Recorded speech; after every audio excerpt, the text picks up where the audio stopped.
होता है। कहते हैं साध मिले साड़ी शादी होंदी, साध मिले साड़ा शादी होंदी और विछड़ जा दिलगिरी वे, अखदे नानक सुनो जहाना मुश्किल हाल फकीरी वे।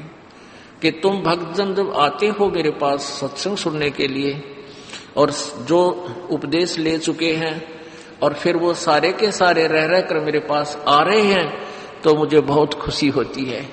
उस दिन हमारे विवाह होता है, शादी होती है, समागम होता है, चहल पहल होती है। और जब तुम चले जाते हो विछड़ जा दिलगिरी वे, तुम चले जाते हो जब मुझे दुख होता है। क्यों होता है कि तुम काल के उसमें पहुंच चले जाते हो, क्योंकि भक्त कम होते हैं और काल प्रेरित व्यक्ति ज्यादा होते हैं।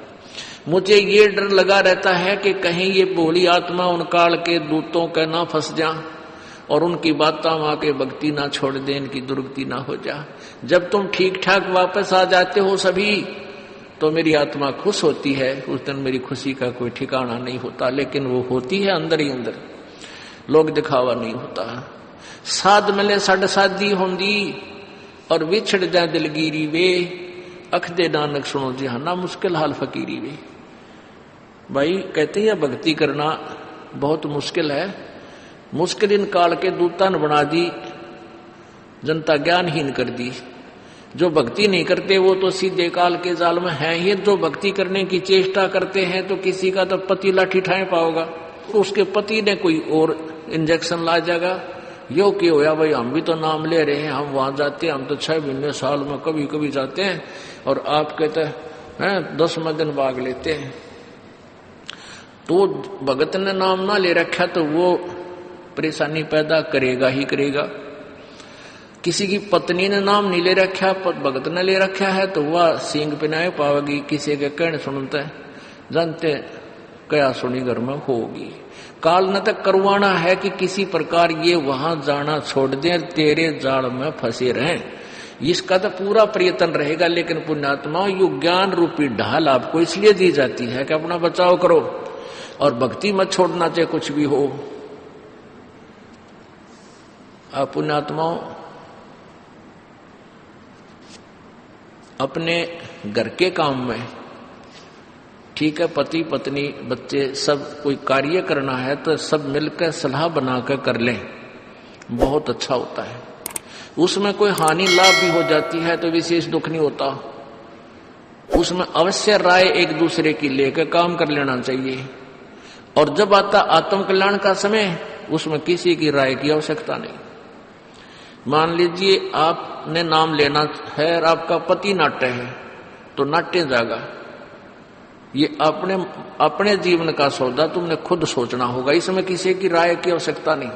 आपने नाम लेना, आपकी पत्नी मना करती है तो करन दे, इसमें किसी की सलाह लेने की जरूरत नहीं है, चाहे कोई राजी रहे चाहे नाराज रहे। यदि मीराबाई उस समय ये सोचती कि तेरी माँ क्या कहेगी, तेरे पिता क्या कहेगा, ये समाज क्या कहेगा, तू मंदिरों में जाती है, क्योंकि उस समय ठाकुर समाज अपनी बहन बेटियों को घर से नहीं निकलने देते थे, पर्दों में रखते थे। लेकिन मीराबाई बालक नहीं रही थी, समझदार थी। वह उसको पता था कि आज तो मैं लोक लाज कर मैं आकर भक्ति नहीं करूंगी और फिर कुतिया बनकर बाजार में हांडूंगी, कोई मेरी इज्जत का रक्षक नहीं मिलेगा। तो ये ज्ञान से ही ऐसी दृढ़ता आती है। संघर्ष किया और सफल हुई, क्योंकि मालिक के नाम पर जो संघर्ष करते हैं सच्चे दिल से हृदय से, उनकी परमात्मा मदद किया करता है। ये पिछले इतिहास देख लो। क्या बताते हैं, मात पिता सुत स्त्री आलस बंधु कान, संत दर्श को जब चले ये अटकावे आण। मात पिता सुत पुत्र को कहते हैं। स्त्री जैसे कोई बालक हैं 15, 16, 10 वर्ष के, वो माता पिता के अधीन होते हैं। और बच्चे के समझ में आ गई और माता पिता मना करते हैं तो उनके अधीन है वो। और बच्चे जवान हो गए, बूढ़ा बूढ़िया के समझ में आ गई, फिर वो बालक बाधा करेंगे वो रोकते टोकते हैं, तीसरा दिन चल पड़ते हो, किराया कितने डावा फलाना है, यानी कुछ ना कुछ बाधा कर सकते हैं। किसी का पति बाधा कर सकता है, किसी की पत्नी बाधा कर सकती है। जब भक्ति की तरफ अग्रसर होता है या सत्संग में आने की तैयारी करता है, या फिर आलस बंधुकान, आलस माने आप पे ढीले गोडे छोड़ दे, फिर देखांगे इबका नहीं जाता, सर्दी घनी है, गर्मी घनी है, और या बंधुकान लोक लाज, इनके कारण ये है भक्ति में बाधक।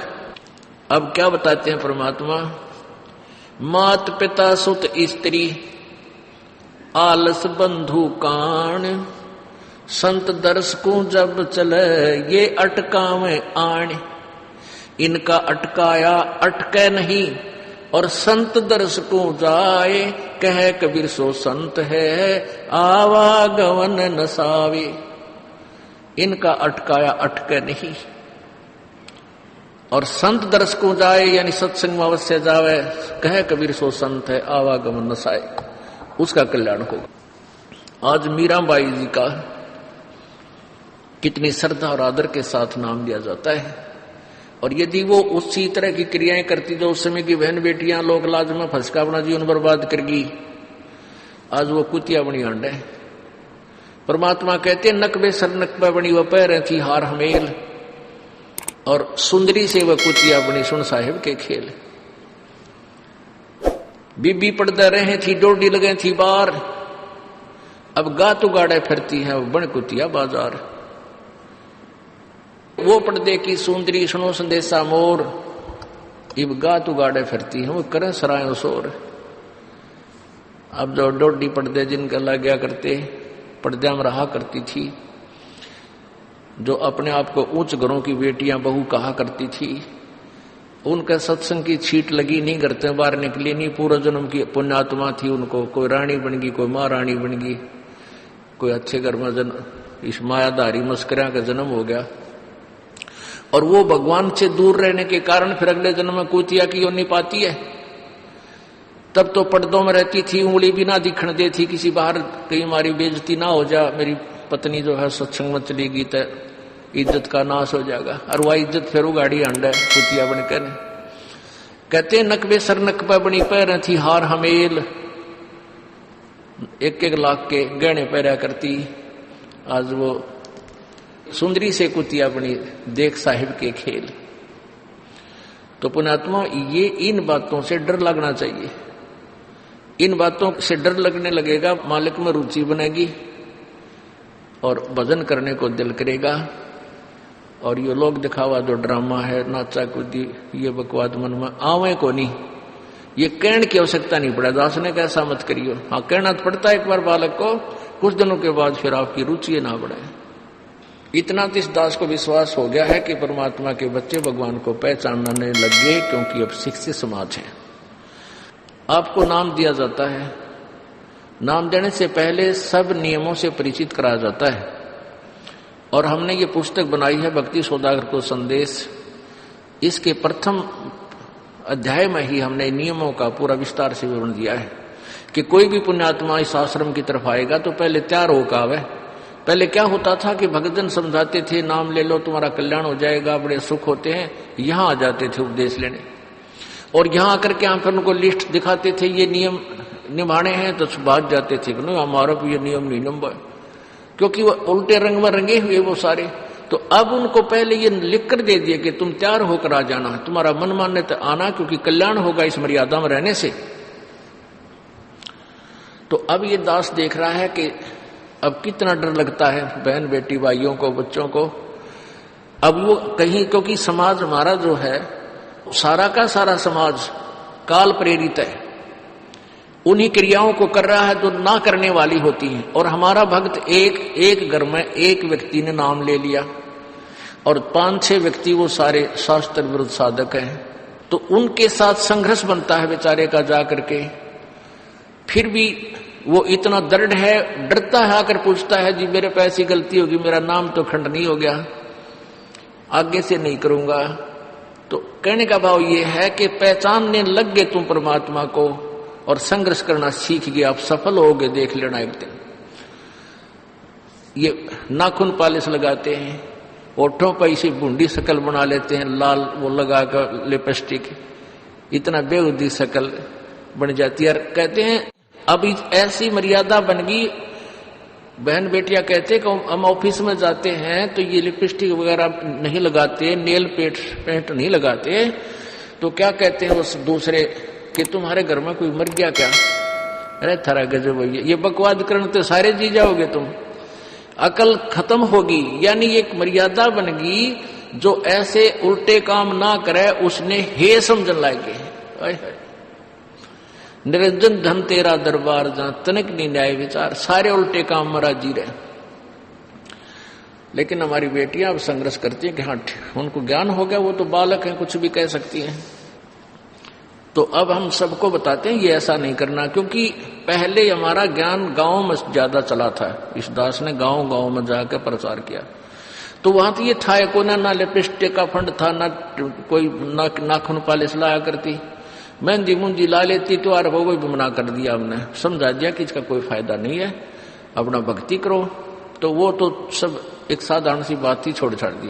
अब शहरों में फैल गया परमात्मा का जो ज्ञान है। अब शहरों से जो बेटियां आती हैं वो सारे तो नाखुना निशी बुरे हाल तो सनाए पाऊंगी, और इधर बिहार में तो और बेगन हो रहा कति बुढ़ी बालक सारे लाल ये नाखुना न कति जो कुसुती तरह पेंट करके लाऊंगी नो चमकान दे। अब इनको समझाना पड़ता है कि ये नहीं करोगे तो मान जाते हैं कि नहीं आगे नहीं करेंगे हम, तो इनकी आवश्यकता भी क्या है? भगवान ने जो कितने सुंदर नाखून पहले बना कर दे रखे, इन पर क्या फायदा और बकवादकरण की?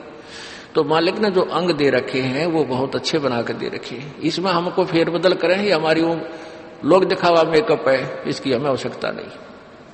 अब तो हम आपको बता रहे हैं, समझा रहे हैं पहली बार, फिर आप पे सियाने हो जाओगे, आपकी अब पर रुचि ना करे। जैसे नानक साहब कहते हैं, ना जाने काल की कर डारे किसी डल जा पासा वे, जिना के सरते मौत खड़क दी उन्होंने केड़ा हसावे। अब प्रसंग था कि साध मिले साड़ी शादी होंगी और विछड़ जा दिलगिरी वे, अख दे नानक सुनो जहाना ये मुश्किल हाल फकीरी वे। तो नानक साहब क्या बताते थे कि तुम जाते हो यहां से सत्संग सुनकर, और वहां आप ऐसे समाज में जाते हो जो सब काल प्रेरित होकर के वो साधनाएं, वो क्रियाएं, वो ड्रामाबाजी करता है, जिससे मुझे डर लगा रहता है कि कहीं आपकी क्रियाएं भंग ना हो जाएं और आप काल के मुंह में चले जाओ। जब तुम वापस आ जाते हो तो मुझे बहुत खुशी होती है कि परमात्मा के बच्चे काल के जाल से बचे हुए, तो उस दिन खुश होता हूं मैं। और तुम चले जाते हो तो मेरी एक तो वो ज्ञान कि यहाँ काल का लोक है, ना जाने कब जाना पड़ जावे, इस कारण से डर से अपनी भक्ति करता रहता हूं। और एक तुम्हारी भी चिंता खाती रहती है कि कहीं काल के जाल में ये बालक फिर ना फंस जाए। तुम वापस आ जाते हो एज इट इज, तो फिर मेरी खुशी का ठिकाना नहीं रहता। साध मिले साड़ी साधी होंगी, साध यानी साधु संत, ये भक्त आप साध हो, साध माने जो साधना कर रहा है, और साधु सोए जो सीधा चाल है, यानी जो और लोग दिखावा बकवाद नहीं करता, शराब मांस तंबाकू नहीं पीता, और मेकअप वगैरह शरीर के वापस जरूरत है नहीं। कहते पति भरता भावानी चोम चटक श्रृंगार, जो पति भरता यानी जिसने केवल अपने पति से ही लगा हुआ है, फिर उसने बकवाद करने की क्या आवश्यकता है? तो कहने का भाव यह है कि हम सच्चे ढंग से जब लगेंगे, फिर हमने अब पे इच्छा ना हो किसी वस्तु की। परमात्मा कहते हैं इस काया का गर्व ना करियो, के काला के गोरा रे, और बिना भजन इसका कुछ काम ना आवे, चाहे एतर छड़को चारों ओरा रे। ये शरीर क्या है?